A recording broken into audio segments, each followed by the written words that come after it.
কোথায় যাচ্ছিস তোরা? সাইয়ারা মুভি দেখতে। আমিও যাব। ওকে।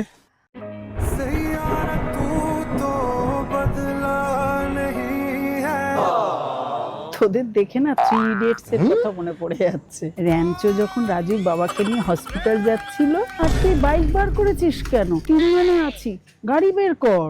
সাইয়ারা তু তো বদলা নেহি হে। কি দরকার ছিল 500 টাকা দিয়ে পপকর্ন কেনা? বাইরে 20 টাকায় পাওয়া যায়। तो चलिए शुरू करते हैं।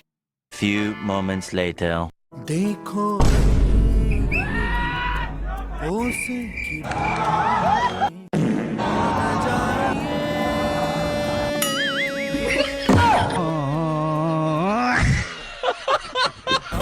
मैं मर ही जाऊं कौन है ये लोग?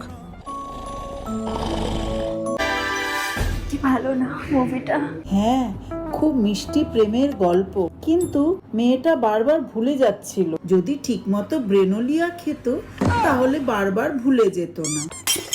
কৃষ কাপুর কি handsome! I love Krish Kapoor.